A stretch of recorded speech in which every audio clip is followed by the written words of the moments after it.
Today, we solve who is truly the vengeful spirit.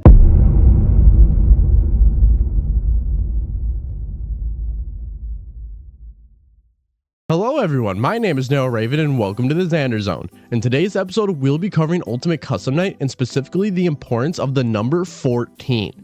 Now, I received a lot of help with this theory from TDreads, Cyanide, Unwithered Truth, and Crashmaster, and TDreads over analyzing Ultimate Custom Night stream, so make sure to show them all some love for the help that I got with this.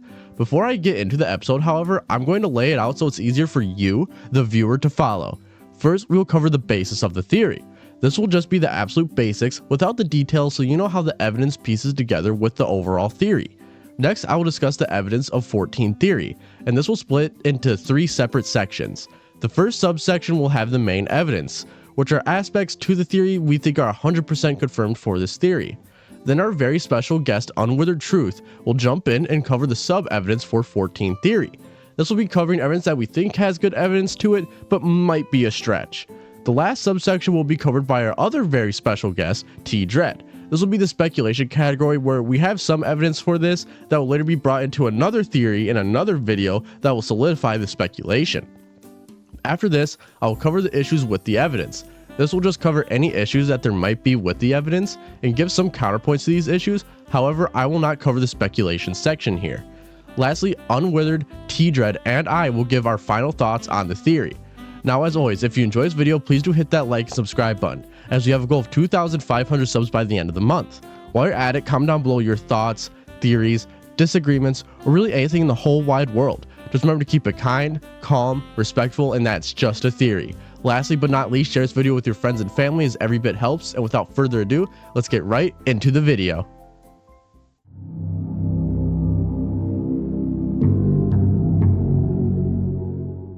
Alright, so let's get into the basis for 14 theory. So the number 14 is quite important when looking into the story of Ultimate Custom Night. The number 14 reveals who is truly in control of William's purgatory and the importance of our favorite yellow bear and Toy Chica of all characters. At first we noticed a handful of connections, but as TDreads, Unwithered, Cyanide, Crashmaster, and I kept investigating, we found more and more evidence that kept piling up that culminated in this theory that shows the importance of just not the number 14, but the number of 7 as well. As we travel throughout this wild journey, you too will see why the only true vengeful spirit is Golden Freddy.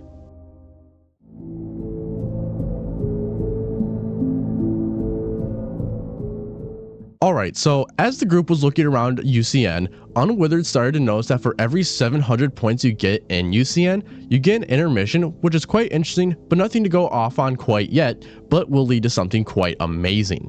For a while, we watched Toy Chica the high school years, and Cyanide pointed out that there are 7 victims of Toy Chica, as there's 7 cutscenes for Toy Chica, with one already having a victim before they start, and the final one not involving any further victims. Now, we have a pattern of 7. An Unwithered look at the roster of UCN and counted from the first row from the left.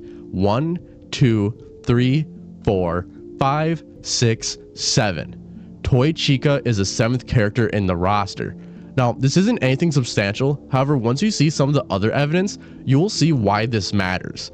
We kept analyzing the lockers, and I point out specifically that the number 14 is slanted. It is the only number out of all of the lockers we see that are slanted. For a while, we sat around and didn't quite know what to do with this and decided to investigate the different offices of Ultimate Custom Night, and we stumbled on some stars in FNaF 4's UCN office. In this office, if you count all the gray stars, you get 14 stars, with one of these stars being completely white, almost singled out and in the center. Now, we looked into the shading of this star, and other stars do have shading to them, so this star being white isn't a result of shading at all. Later in the stream, a viewer named Jaxalotl commented that the 14th intermission in UCN is the one involving Golden Freddy for completing 50-20 mode. This was more evidence adding on to the biggest connection of the stream that was found by yours truly. If you count 14 left to right from the first row, you end up on Golden Freddy. Now, Golden Freddy's head is also slanted, and next to him is Springtrap, who is William Afton. Now, how does this matter? Well, in Toy Chica the high school years, she represents William, and guess which locker she is covering when she is leaning against the lockers? The 15th locker, with the 14th number being slanted and Golden Freddy having a slanted head. Now, Unwithered found that this placement is intentional, as through the development of UCN, Golden Freddy and the Puppet were in the final 2 slots, but were later moved up and swapped, so that Golden Freddy could be right next to Springtrap. Now, if you need more evidence that the Vengeful Spirit is Golden Freddy, look no further than Golden Freddy's secret mechanic and Ultimate Custom Night. Golden Freddy is the only character in UCN where if you try to deathcoin him, he will jumpscare you as Fredbear, meaning Golden Freddy cannot be removed under any circumstances. Now, with the main evidence out of the way, I'd like to give it over to Unwithered to cover the sub-evidence. Thank you so much, Naro, for having me on to discuss this really fun theory, and thanks to TDreads for having me join his stream. This was the first live stream I've ever been a part of, and I had a lot of fun hanging out with the other theorists and analysing all of these tiny details in UCN. Now, as Naro already went over, we've got a lot of really interesting connections between 7s and 14s and Golden Freddy, but they don't end at slanted locker numbers and yandere yellow birds representing child murderers. Building on the 14s which connect Afton and Golden Freddy, Cry and I had noticed that each character 14 spaces apart relate back to the Afton family in some way. So obviously we've got Golden Freddy at 14 and Afton at 15. If we continue counting, we arrive at Circus Baby for number 28 and Rockstar Foxy at number 42, obviously representing Elizabeth and Michael respectively. Now, while Michael doesn't have any direct connection to Rockstar Foxy specifically, that animatronic is one of the few passive/support animatronics in the game who has this to say to William. Yarg, you play with fire and sometimes you get burned. I don't think I need to explain how Fires and Foxy relate back to Michael. We can even go further with our 7s and our 14s. 7s are quite relevant to this game regardless of these new discoveries, as this is the 7th game in the series. It's also the Custom Night, which in the first few games, the Custom Night was always represented as Night 7. But still, there are more 7s and 14s to this game. With Ultimate Custom Night, aside from the base 50 animatronics, there are a number of hidden characters who can show up to ruin your night, summoned by DD or XOR. And guess how many characters they can summon? 6. Okay, well, that's a bit disappointing. Fredbear. As we can see in this teaser released during development, Scott was showing off DD's mechanic, showing these 7 boxes with all the secret characters being revealed one by one. The last of these characters was mysteriously left off the list, until Fredbear joined the roster. Now, while in the game Fredbear isn't summoned by DD, we know now that Scott considers all of these secret characters to be part of a set. So, 7 secret animatronics, the 7th one's Fredbear, surely that's everything. No? Okay, let's keep digging. Having neither the skill nor the patience to ever beat Ultimate Custom Night myself, I always assumed that 50-20 mode was considered beating the game.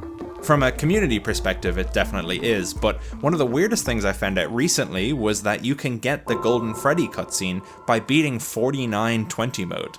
Now, as soon as I heard this, I thought it was really weird, until 14 Theory came along. You see, by beating 49-20 mode, you are awarded 9,800 points. Those of you beating me to it and doing the quick maths will realize that not only is the square root of 49 7, but that 9,800 is 14 by 700. This is because every 700 points, the player is given access to a new cutscene. We've got 7 Toy Cheek at the High School Years episodes, 6 Bears of Vengeance, and 1 Golden Freddy cutscene, making Golden Freddy's cutscene the 14th one accessible in the game. Now remember, Scott could have made it so that for the Golden Freddy cutscene you need the full 10,000 points from 50-20, but instead he decided to keep with 14 and 7 to unlock it. Now for Ultimate Custom Night, that's it, but there is one more thing that fellow FNaF YouTuber The Withered Circle noticed. That's in FFPS, in the Midnight Motorist minigame. In that game, the infamous Mound, one of FNAF's biggest unsolved mysteries, has the file name Backdrop 14. Now, admittedly, this is most likely a coincidence, as Backdrop is the default name for files within Click Team Fusion, and it's unlikely Scott specifically chose to make this the 14th one on purpose, but hey, this is all inspired by a slanted locker number, so who even knows at this point? But you know, what does this all mean? Why did Scott choose 14 as the most important number in the series? What does Golden Freddy have to do with all these 7s and 14s? Well, we could argue it's the number of deaths in the series, 14 that is, with Bite Victim and Elizabeth making 2, Charlie making a 3rd, the 4 classics making it 7, 6 DCI victims because of the number of bloodstains, and the fact that there are 6 toys in UCN, which gets us to 13, and then, of course, Golden Freddy, number 14. Now, I'm not suggesting Cassidy died last. If anything, there's more evidence for her dying way earlier, but it's an interesting number if we consider all the major deaths we've seen on screen. I mean, it's kind of interesting if this is William's hell and 14 is the number of children who have died either directly by William's actions or inactions, that Golden Freddy is sort of represented by that and is throwing it back in William's face. Now, there is another interpretation of why Scott may have chosen the number 14, but to speculate about that, I'll hand you over to TDreads, the theorist who organized and hosted the stream where we discovered this in the first place. When diving into Ultimate Custom Night, we all stumbled upon a curious detail that sparked a very deep discussion. Within the game's FNaF 4 office, we noticed 14 stars adorning the wall. One of these stars stood out, uniquely colored white. This drew our immediate attention. Later, while examining another part of the game, Narrow Raven observed the set of 14 lockers in Toy Chica's cutscenes. Like the stars, one of these lockers was distinct, and it was once again the 14th in the set. The 14 here is visibly slanted, and this pattern felt deliberate, as if the game was pointing us towards something significant. After some theorizing, Narrow Raven had the idea to look 14 characters into the roster. And this is where the dam broke. Because the 14th character is Golden Freddy, whose head, like the number on the locker, is slanted at an angle. The symbolism here can be taken further, considering the number 14 itself. Break it in half. 1 and 4. Those together make 5, which feels meaningful, because Golden Freddy is almost always depicted as being apart from the 4 other children. So depicting the 1 and 4 as separate here, adding up to 5, could be to reflect the unique circumstances of his possession. It seems like an intentional detail from Scott.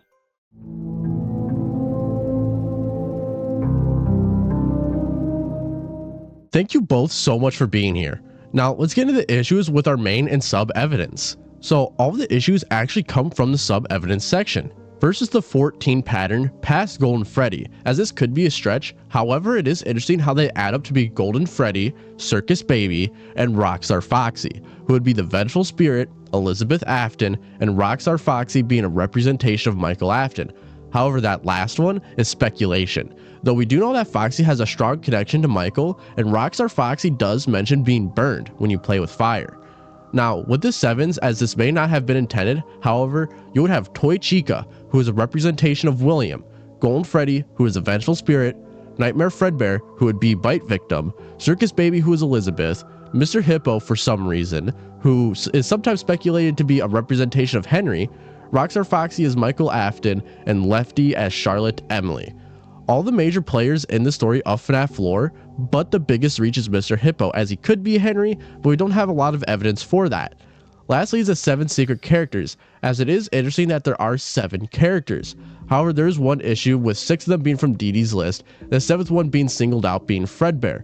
However, these are all secret characters nonetheless, so it's up to you if it's a stretch or not. Though those are the only issues with this theory, and they don't even hurt the actual main part of the theory. These are just the fun stuff we found throughout the stream. So now with that out of the way, let's get into our final thoughts.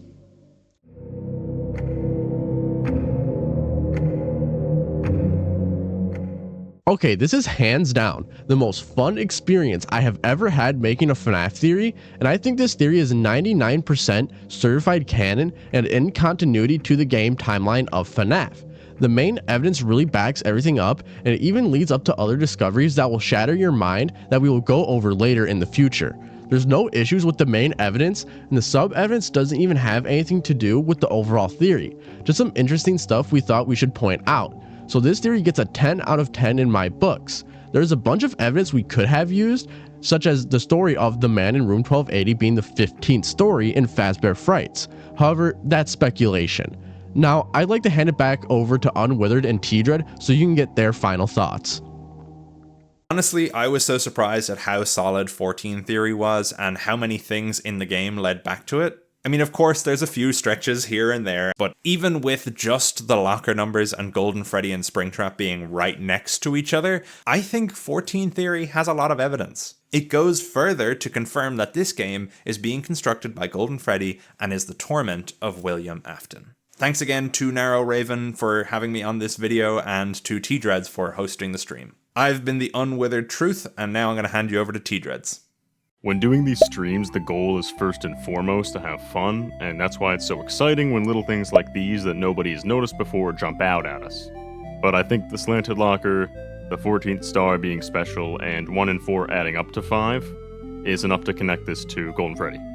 I think it's solid. See ya. All right, and that is all that I have for this episode. So before I really get into anything, I just want to quickly say that I do want to promote some things, thank some people, and get into some more stuff about this theory video.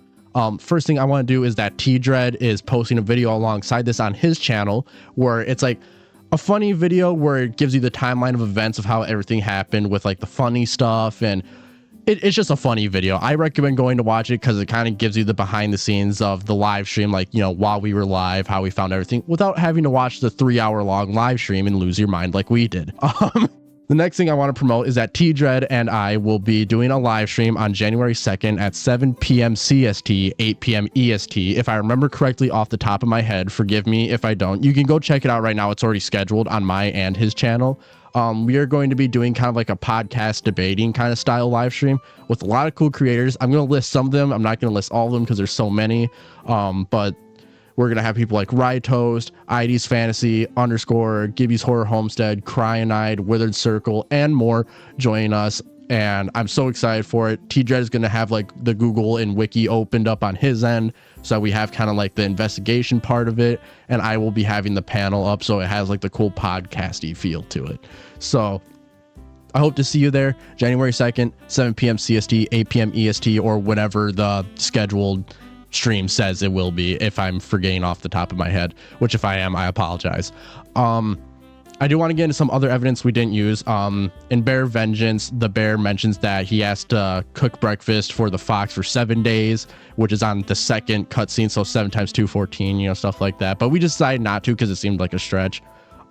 We were talking about the stars on a UCN teaser.